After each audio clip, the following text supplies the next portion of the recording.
second half of our holiday tales. Our second show is an original adaptation of Jeeves and the Yule Tide Spirit by P.G. Wodehouse. While not all Americans may know this humorous author, they know his character, the quintessential butler Jeeves. He always has the clear head, he eats his fish after all, and helps to guide his lovable but naive employer Bertie through the storms of life, including overbearing aunts, poorly matched love affairs, and the latest debacle at the Drones Club. So once again, we ask you to make sure your glass is full, your chair is comfortable, and your radio dial is turned up.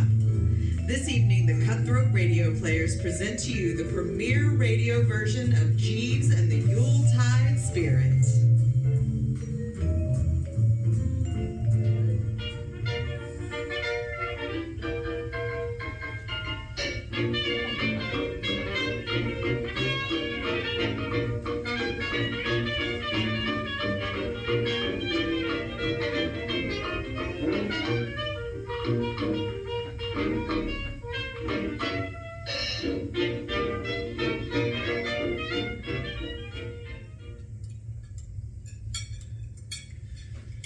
The letter arrived on the morning of the 16th.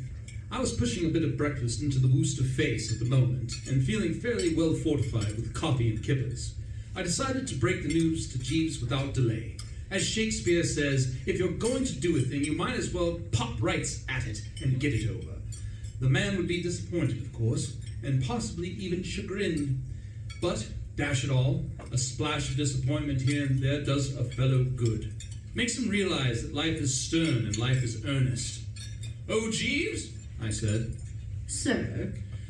"We have here communication from Lady Wickham. She has written inviting me to Skeldings for Christmas.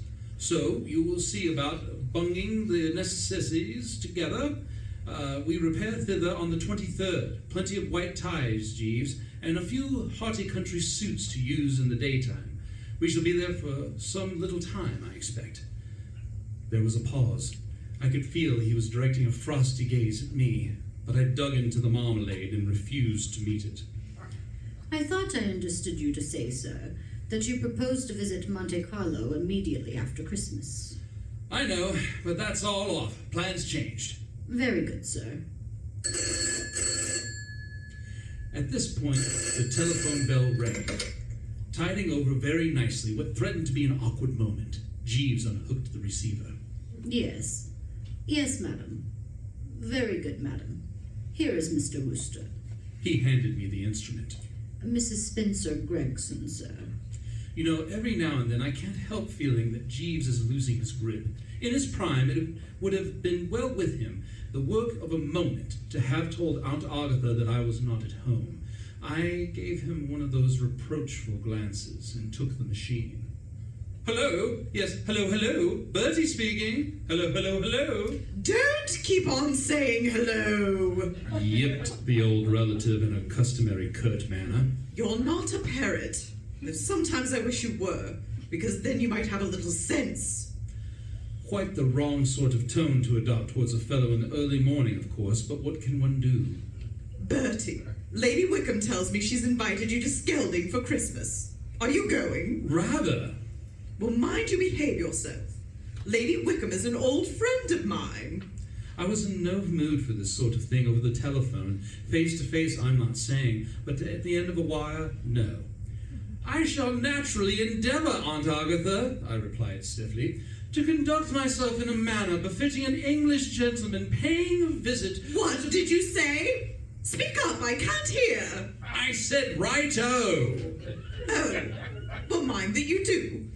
There's another reason I particularly wish you to be as little of an imbecile as you can manage while at Skelding. Sir Roderick Glossop will be there. What? Don't bellow like that. You nearly deafened me. Did you say Sir Roderick Glossop? I did. You don't mean Tubby Glossop? I mean Sir Roderick Glossop, which is my reason for saying Sir Roderick Glossop. Now, Bertie, I want you to listen to me attentively. Are you there? Yes, still here. Well, then listen. I've at last succeeded after an incredible difficulty, and in the face of all all the evidence in almost persuading Sir Roderick that you are not actually insane. He's prepared to suspend judgment until he's seen you once more. On your behavior at Skeldings, therefore. I hung up the receiver. Shaken, that is what I was. S to the core. Stop me if I've told you this before, but in case you don't know, let me just mention the facts of the matter of this glossop. He was a formidable old bird with a bald head and outsized eyebrows, by profession a loony doctor. How it happened, I couldn't tell you to this day, but I once got engaged to his daughter, Honoria, a ghastly dynamic exhibit who read Nietzsche and had a laugh like waves breaking on a stern and rock-bound coast. The fixture was scratched, owing to events occurring which convinced this old boy that I was off my napper. And since then, he has always had my name at the top of his list of loonies I have lunched with. It seemed to me that even at Christmas time, with all the peace on earth and goodwill towards men that there is knocking about at that season, a reunion with this bloke was likely going to be tough going. If I hadn't had more than one peculiarity, good reason for wanting to go to Skeldings, I'd have called the whole thing off. Jeeves, I said, all over Twitter, do you know what? Sir Roderick Glossop is going to be at Lady Wickham's. Very good, sir. If you have finished breakfast, I will clear and put away. Cold and haughty, no simp, none of the rallying round spirit one likes to see. As I had anticipated, the information that we were not going to Monte Carlo had got in amongst him. There's a keen sporting streak in Jeeves, and I knew that he had been looking forward to a little flutter at the tables. We Woosters can wear the mask. I ignored his lack of decent feeling. Do so, Jeeves, with all convenient speed. Relations continued pretty fairly strained all through the rest of the week. There was a frigid detachment in the way the man brought me my dollop of tea in the mornings. Going to Skeldings in the car on the afternoon of the 23rd, he was aloof and reserved. And before dinner, on the night of my visit, he put the studs in my dress shirt in what I can only call a mocked manner. The whole thing was extremely painful, and it seems to me, as I lay in bed on the morning of the 24th, that the only step to take was to put the whole facts of the case before him, and trust to his good sense and effect an understanding. I was feeling considerably in the pink that morning. Everything had gone like a breeze. My hostess, Lady Wickham, was a beaky female, built far too closely on the lines of my Aunt Agatha for comfort, but she had seemed matey enough upon my arrival. Yule Tide felicitations. Her daughter, Roberta, had welcomed me with a warmth which, I'm bound to say, had the old heartstrings fluttering a bit. Merry Christmas! And Sir Roderick, in the brief moment we had together, appeared to have let the Yule Tide Spirit soak into him as the most amazing extent. Happy holidays. When he saw me, his mouth sort of flickered at one corner, which I took to be his idea of smiling, and he said, Ha ha, young man. Not particularly chummily, but he said it, and in my view that was a practicality amounted to the lion laying down with the lamb. So, all in all, life at this juncture seemed pretty well all to the mustard, and I decided to tell Jeeves exactly how matters stood. Jeeves, I said as he appeared with the steaming. Sir.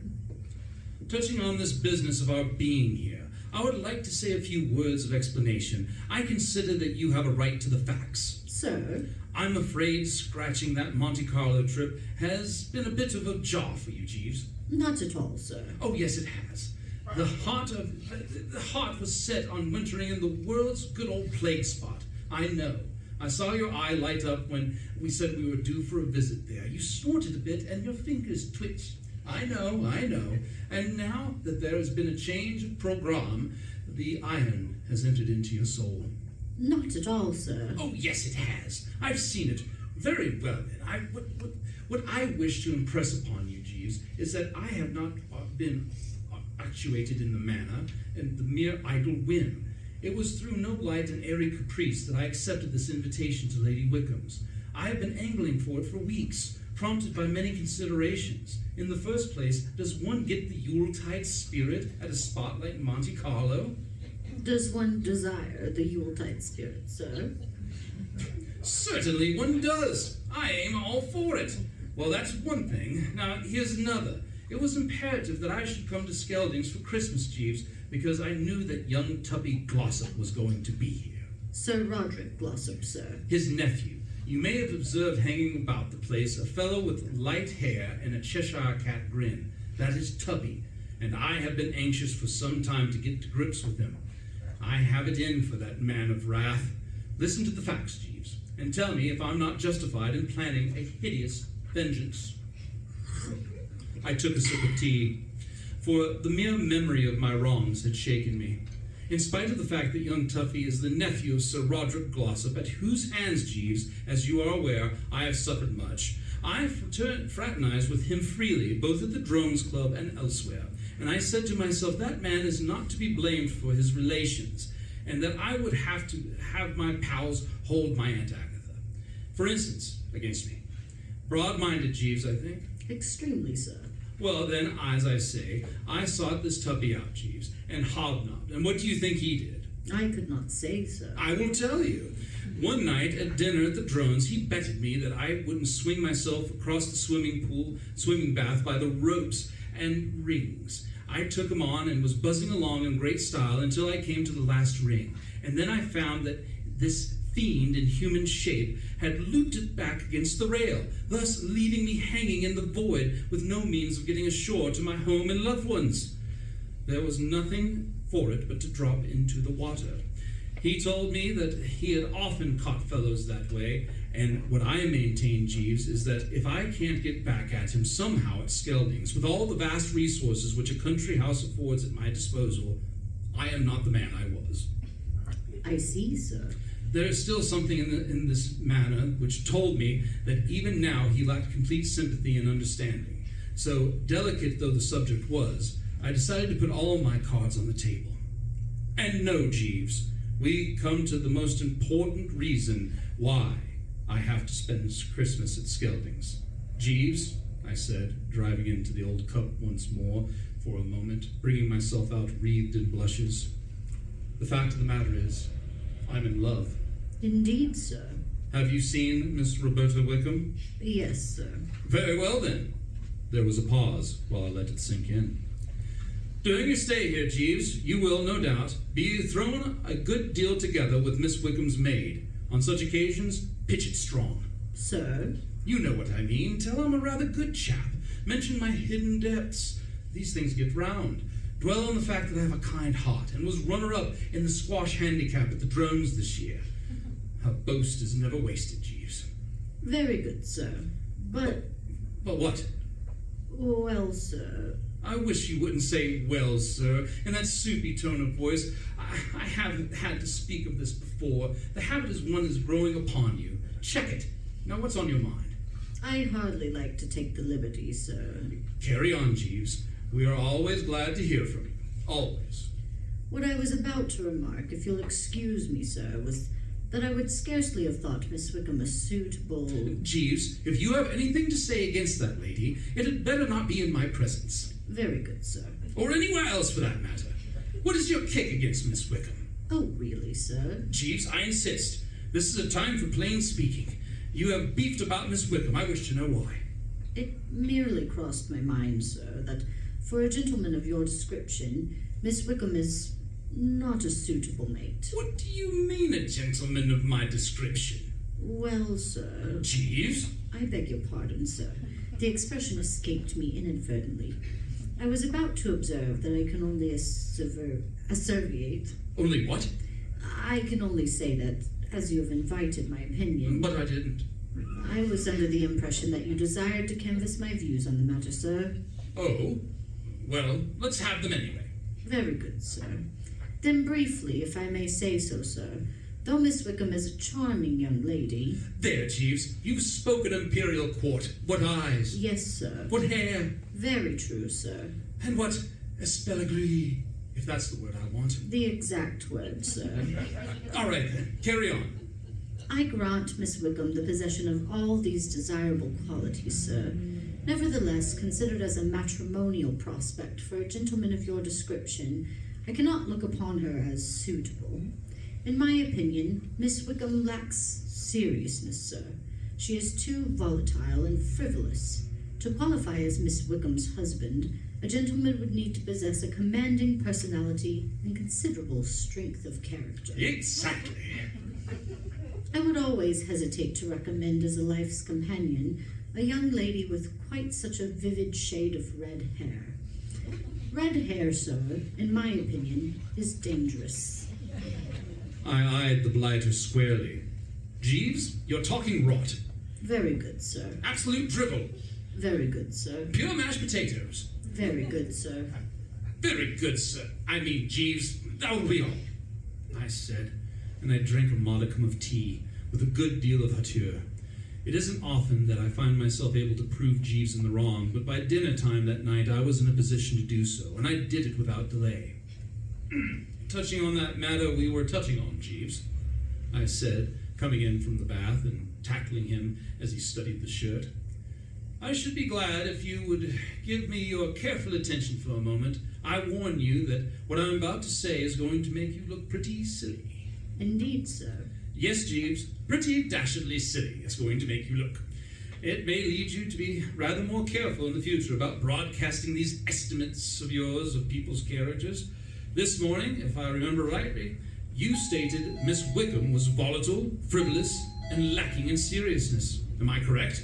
Quite correct, sir. Then what I have to tell you may cause you to alter that opinion.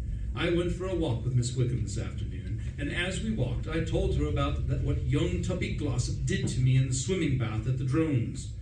She hung upon my words, Jeeves, and was full of sympathy. Indeed, sir. Dripping with it. And that's not all. Almost before I had finished, she was suggesting the ripest, fruitiest, brainiest scheme for bringing young Tuppy's gray hairs and sorrow to the grave that anyone could possibly imagine. That is very gratifying, sir. Gratifying is the word. It appears that at the girls' school where Miss Wickham was educated, Jeeves, it used to become necessary from time to time for the right-thinking element of the community to slip it across to the certain basest sort. Do you know what they did, Jeeves? No, sir. They took a long stick, Jeeves, and follow me closely here. They tied a darning needle to the end of it. Then, in the dead of night, it appears they sneaked privily into the party of the second part's cubicle and shoved the needle through the bedclothes and punctured her hot water bottle. Girls are much subtler in these matters than boys, Jeeves. At my old school, one would occasionally heave a jug of water over another bloke during the night watches, but we never thought of effecting the same result in this particularly neat and scientific manner. Well, Jeeves, that was the scheme which Miss Wickham suggested I should work on young Tuppy, and that is the girl you call frivolous and lacking in seriousness. Any girl who can think up a wheeze like that is, in my idea, of a helpmeet. I shall be glad, Jeeves, if by the time I come to bed tonight, you have waiting for me in the room a stout stick with a good sharp darning needle attached. Well, sir. I raised my hand. Jeeves, not another word. Stick, one, and needle, darning, good, sharp one. Without fail, in this room, 11:30 tonight. Very good, sir. Have you any idea where young Tuppy sleeps? I could ascertain, sir. Do so, Jeeves. In a few minutes, he would be back with the necessary information. Mr. Glossop is established in the moat room, sir. Where's that? The second door on the floor below this, sir. Righto, Jeeves. Are the studs in my shirt? Yes, sir. And the links also? Yes, sir.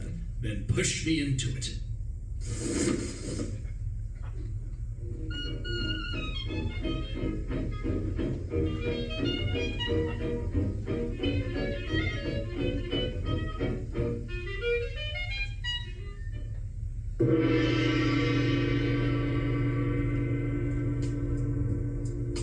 Has dinner at the Drones left you wet and bothered? Has your Aunt Agatha been driving you to drink? Well, park in front of the Cut Cocktail Lounge at 486 West Main Street in Sylva, North Carolina. Open every day from 5 p.m. to 12 a.m. A staple of the community for over 10 years, providing a community gathering place, serving small bites, craft cocktails, and mocktails. The Cut is your home for the Yule Tide Spirit this holiday season.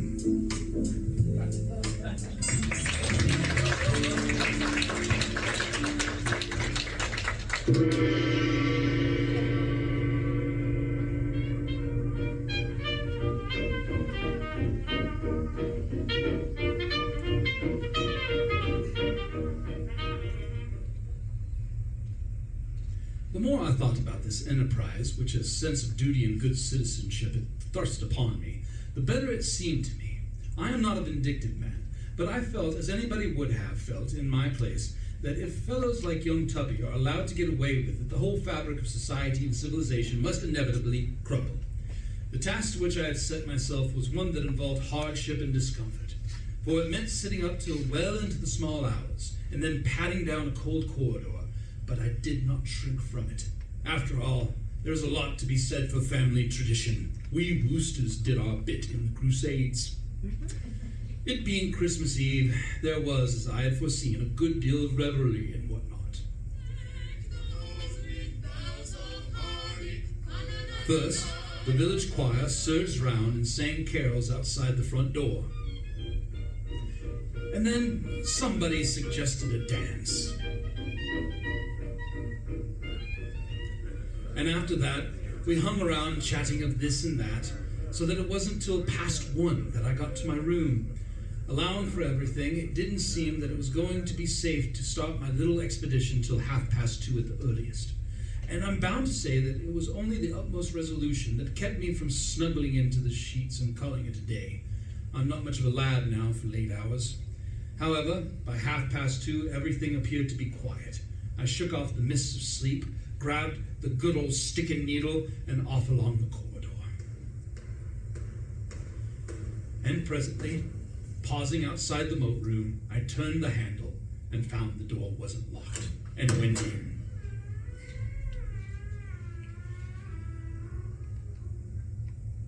Now, I suppose a burglar, and I mean a real professional who works at the job 6 nights a week all year round, gets so that finding himself standing in the dark in someone else's bedroom means absolutely nothing to him. But for a bird like me, who has no previous experience, there's a lot to be said in favor of washing the whole thing out and closing the door and gently and popping back to bed again.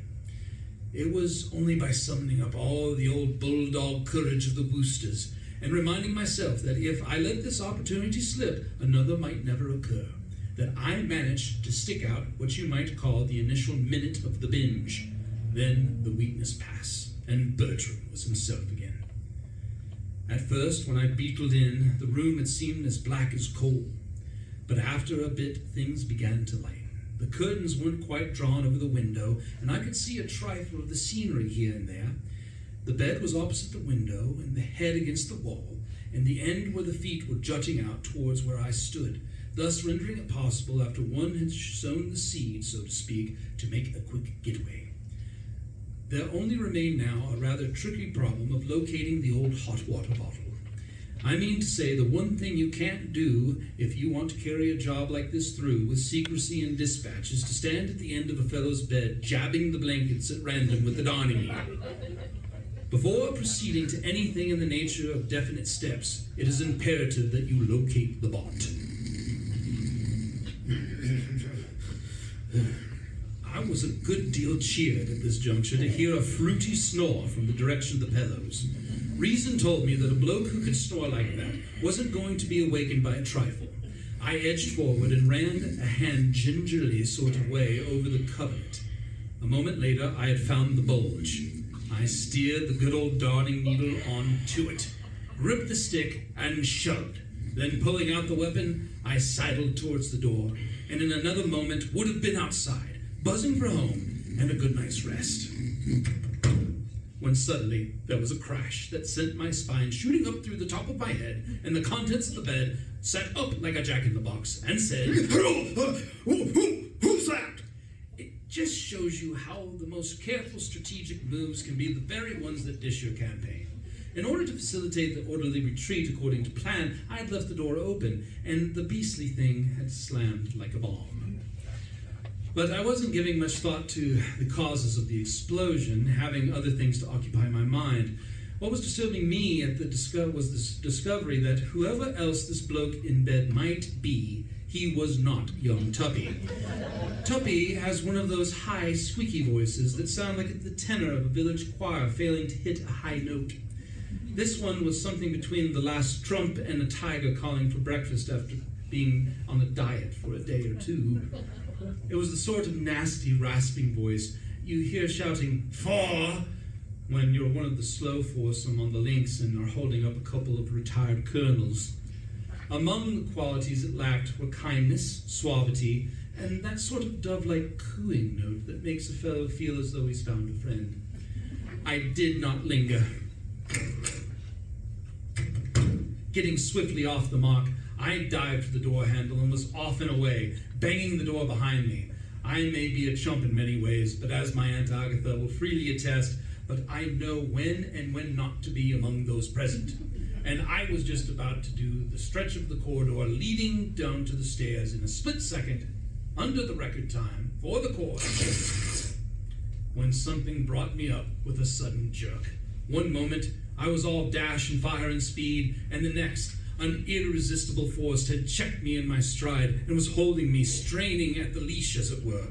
You know, sometimes it seems to me as if fate were going out of its way to such an extent to snooter you that you wonder if it's worth the while to continue struggling. The night had been a trifle chillier than the Dickens. I had donned for this expedition a dressing gown. It was the tail of this infernal garment that had caught the door and piped me at the 11th hour.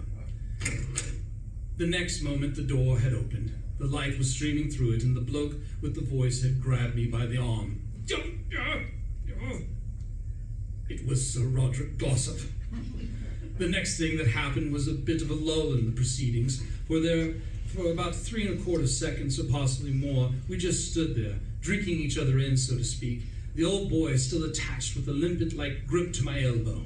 If I hadn't been in a dressing gown, and he in pink pajamas with a blue stripe, and if I hadn't been glaring quite so much as if he were shortly going to commit a murder, the tableau would have looked rather like one of those advertisements you see in the magazines where the experienced elder is patting the young man's arm and saying to him, "My boy, if you subscribe to the Mutt Jeff Correspondence School of Oswego, Kansas, as I did, you may someday, like me, become the 3rd Assistant Vice President of the Schenectady Consolidated Nail File and Eyebrow Tweezer Corporation." "You," said Sir Roderick finally, and it was this connection I want to state, that it is all rot that you can't hiss a word that hasn't an S in it. The way he pushed out that U sounded like an angry cobra. And I am betraying no secrets when I mention that it did me no good whatsoever. By rights, I suppose, at this point I ought to have said something. The best I could manage, however, was a faint, soft, bleating sound. Even on ordinary social occasions, when meeting this bloke as a man-to-man and with a clear conscience, I could never completely at my ease, and now those eyebrows seemed to pierce me like a knife. "Come in here. We don't want to wake the whole house. Now!" He said, depositing me on the carpet and closing the door and doing a bit of eyebrow work. "Kindly inform me, what is this latest manifestation of insanity?" It seemed to me that a light and cheery laugh might help things along, so I had a pop at one. "Don't gibber," said my genial host, and I'm bound to admit that the light and cheery hadn't come out quite as I intended. I pulled myself together with strong effort. "Awfully sorry about all this," I said in a hearty sort of voice. "The fact is, I thought you were Tuppy." "You thought I was my nephew? Why should I be my nephew?" What I'm driving at is, I thought this was his room. "My nephew and I changed rooms. I have a great dislike for sleeping on an upper floor and a nervous of fire." For the first time since the interview had started, I braced up a trifle. The injustice of the whole thing stirred me to such an extent that for a moment I lost that sense of being a toad under the harrow, which had been cramping up my style till now. I even went so far as to eye this pink pajamaed poltroon with a good deal of contempt and loathing, just because he had this craven fear of fire and this selfish preference for letting Tuppy be cooked instead of himself should the emergency occur. My nicely reasoned plans had gone up the spout. I gave him a look, and I think I may have even snorted a bit. "I should have thought your manservant would have informed you we contemplated making this change.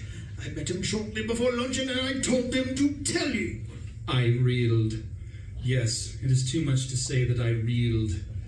This extraordinary statement had taken me amidships without any preparation, and it staggered me. That Jeeves had been aware all along that this old crumb would be the occupant of the bed which I was proposing to prod with darning needles, and had let me rush upon my doom without a word of warning, was almost beyond belief. You might say I was aghast. Yes, practically aghast. You told Jeeves that you were going to sleep in this room? I did.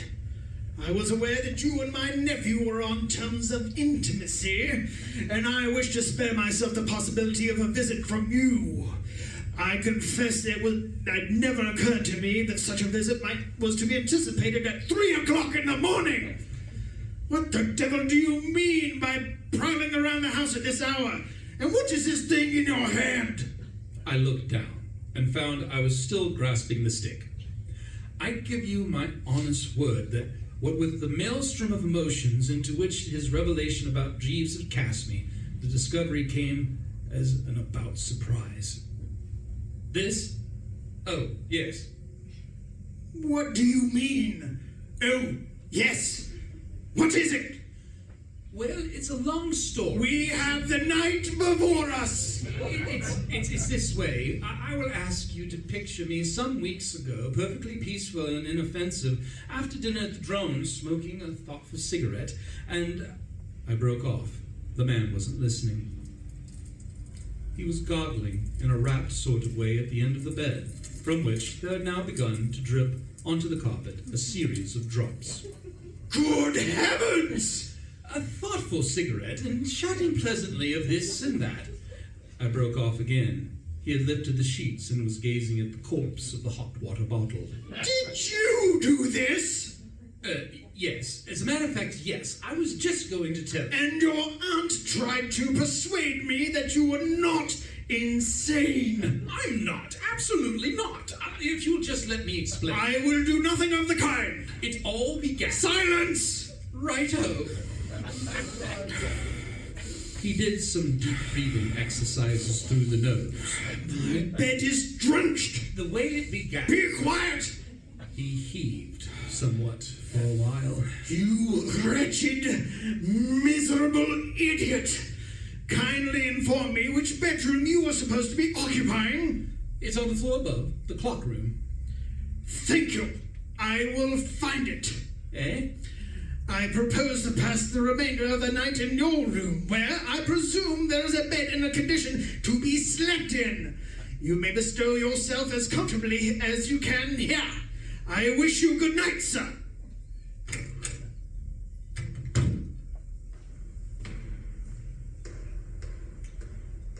He buzzed off, leaving me flat.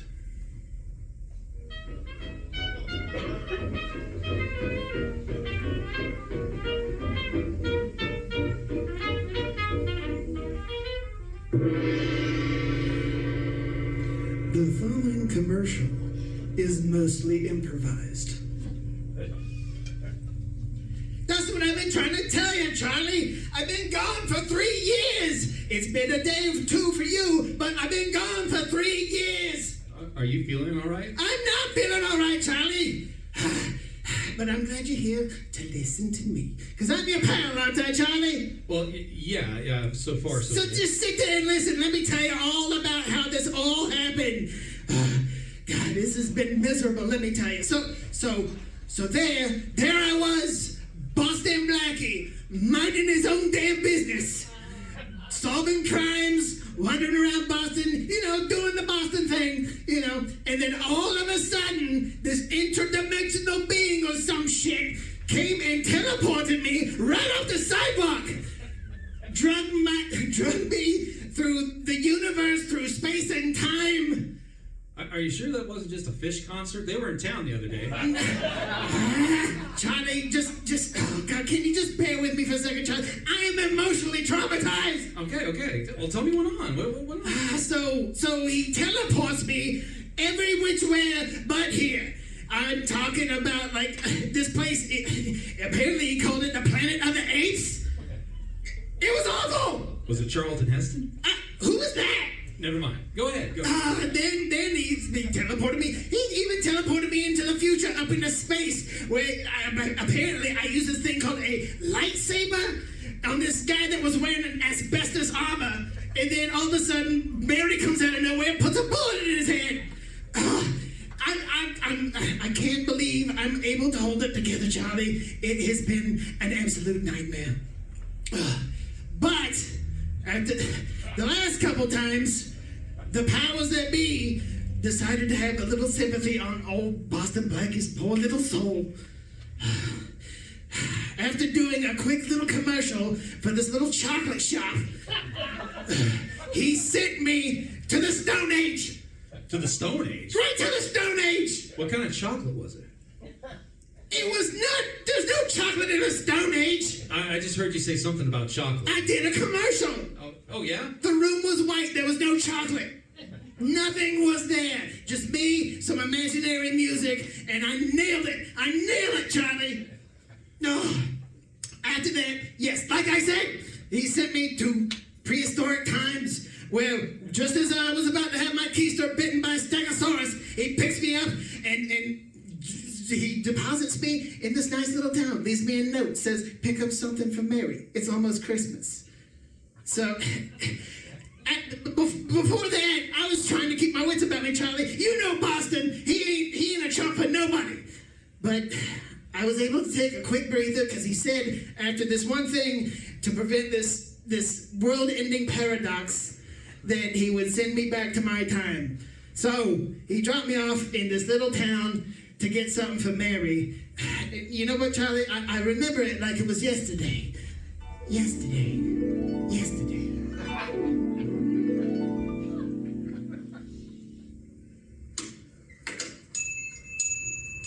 Welcome to Baxley's Chocolates. Let me know if you have any questions or if you're looking for anything in particular.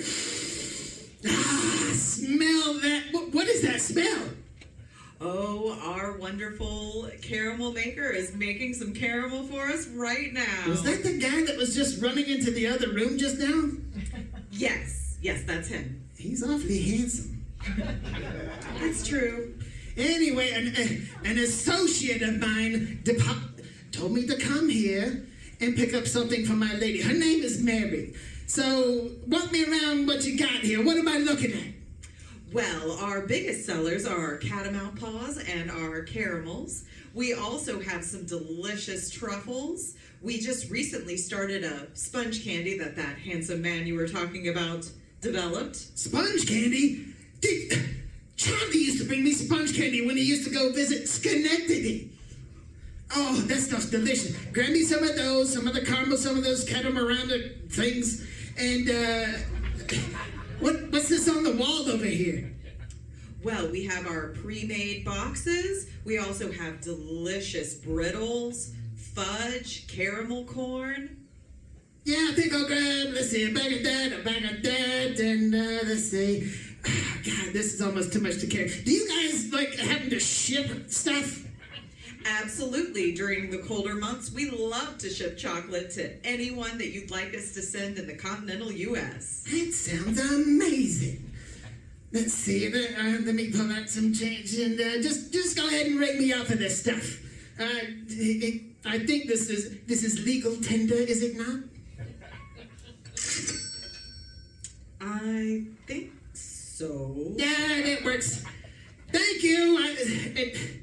I swear that guy looked familiar. Is he busy? Where did he go? Is that him? Who's laughing in the back? Anyway, I gotta get going, you know. He told me I didn't have very long to stay here, so I need to get back to back to Boston, hopefully. So, I'll see you later. Later. Jason, can you get him off? So that's how it happened, Charlie. And then he brought me back here to my own time, and everything is normal. Nothing, not a couple days has passed, and I'm just trying to get set. Charlie? You've never were a good listener. Guess I'll go ahead and slip on out of here while you catch some Z's, good buddy. Merry Christmas.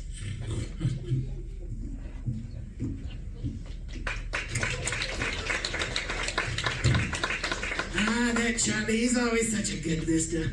I just wish Mary was here so she could tell him about that battle we had, a couple years ago. And I'm just so glad to be back here in my own time for Christmas. And you know what? Oh, no! Wait! I wanted to be back for Christmas. Back for Christmas!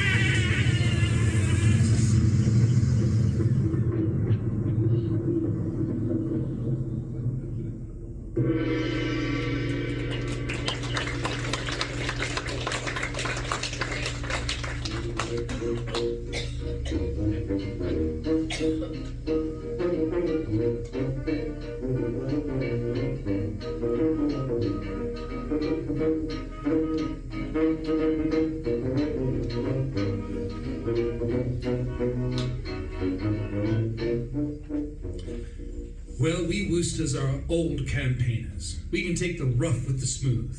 But to say that I like the prospect now before me would be a paltering with the truth. One glance at the bed told me that any idea of sleeping there was out. A goldfish could have done it, but not Bertram. After a bit of a look around, I decided the best chance of getting a sort of night's rest was to toss as well as I could in the armchair. I pitched a couple of pillows off the bed, shoved a hearth rug over my knees, and sat down and started counting sheep. But it wasn't any good. The old lemon was sizzling too much to admit of anything in the nature of slumber. This hideous revelation that the blackness of Jeeves's treachery kept coming back to me every time I nearly succeeded in dropping off. And what's more, it seemed to get colder and colder as the night wore on. I was just wondering if I would ever get to sleep again in this world.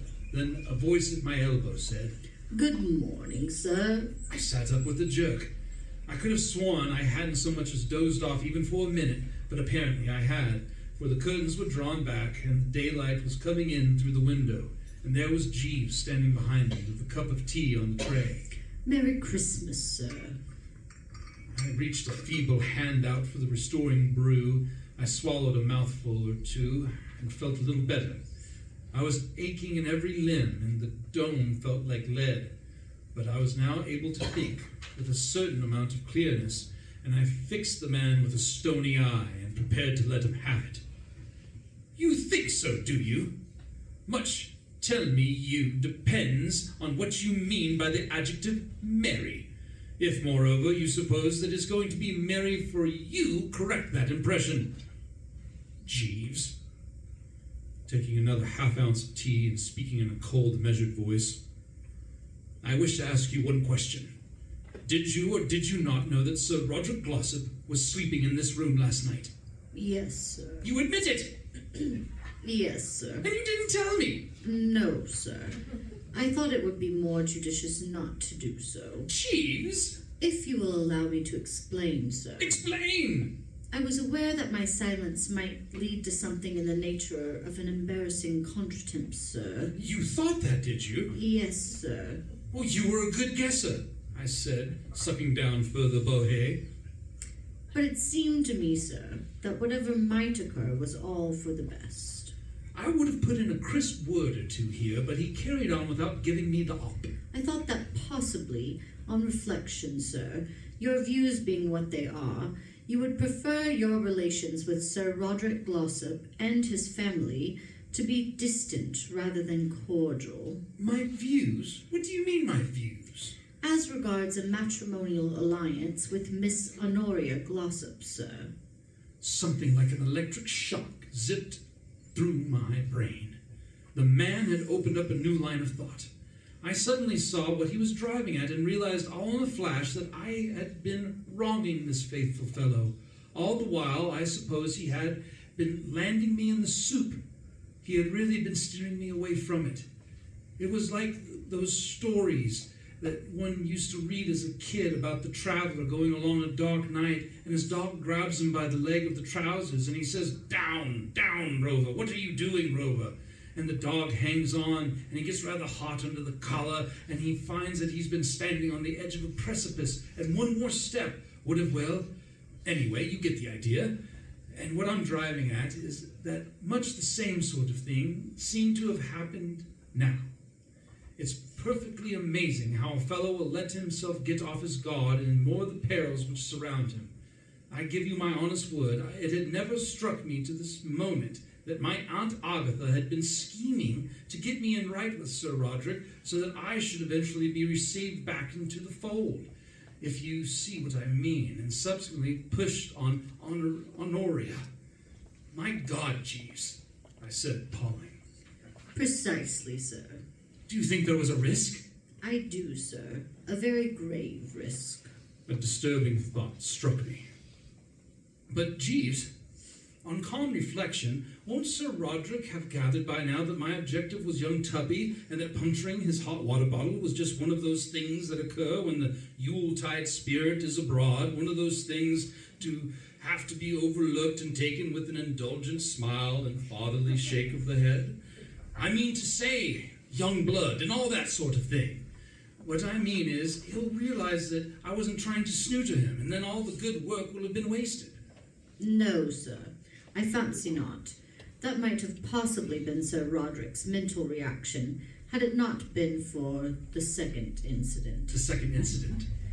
During the night, sir, while Sir Roderick was occupying your bed, somebody entered the room, pierced his hot water bottle with some sharp instrument, and vanished in the darkness. I could make nothing of this. What? Do you think I walked in my sleep? No, sir. It was young Mr. Glossop who did it. I encountered him this morning, sir, shortly before I came here. He was in cheerful spirits and inquired of me how you were feeling about the incident, not being aware that his victim had been Sir Roderick. But, Jeeves, what an amazing coincidence! Sir? Why, young Tuppy getting exactly the same idea as I did, or rather, as Miss Wickham did. You can't say that's not rummy. A miracle, I call it. Not altogether, sir. It appears that he received the suggestion from the young lady. From Miss Wickham? Yes, sir. You mean to say that after she had put me up to the scheme of puncturing Tuppy's hot water bottle, she went away and tipped Tuppy off to puncturing mine? Precisely, sir. She is a young lady with a keen sense of humor, sir. I sat there, as you might say, stunned, when I thought of how I had come to offering the heart and hand to a girl capable of double-crossing a strong man's honest love like that. I shivered. Are you cold, sir? No, Jeeves, just shuddering. The occurrence, if I may take the liberty of saying so, sir, will perhaps lend color to the view which I put forward yesterday, that Miss Wickham, though in many respects a charming young lady... I raised the hand. Say no more, Jeeves. Love is dead. Very good, sir. I brooded for a while. You've seen Sir Roderick this morning, then? Yes, sir. How did he seem? A trifle feverish, sir. Feverish? A little emotional, sir. He expressed a strong desire to meet you, sir. If you were to slip out by the back entrance as soon as you are dressed, sir, it would be possible for you to make your way across the field without being observed and reach the village, where you should hire an automobile to take you to London. I could bring on your effects later in your own car. But London, Jeeves? Is any man safe? My Aunt Agatha is in London. Yes, sir. Well then, he regarded me for a moment with a fathomless eye. I think the best plan, sir, would be for you to leave England, which is not pleasant at this time of the year, for some little while. I would not take the liberty of dictating your movements, sir, but as you have already accommodation engaged on the blue train for Monte Carlo for the day after tomorrow... But you cancelled that booking. No, sir. I thought you had. No, sir. I told you to. Yes, sir. It was remiss of me, but the matter slipped my mind. Oh. Yes, sir. All right, Jeeves. Monte Carlo ho, then. Very good, sir. It's lucky, as things have turned out, that you forgot to cancel that booking. Very fortunate indeed, sir. If you will wait here, sir, I will return to your room and procure a suite of clothes.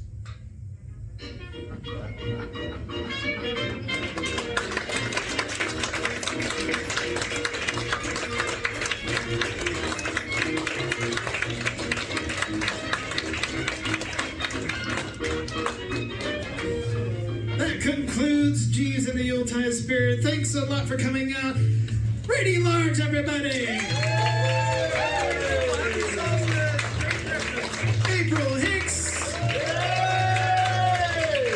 Lauren Baxley. And I'm Boston Blackie. And Jason McMahan. Make sure you sign up for the email list. Find us on Facebook. And we'll be coming at you soon in 2026. Thanks.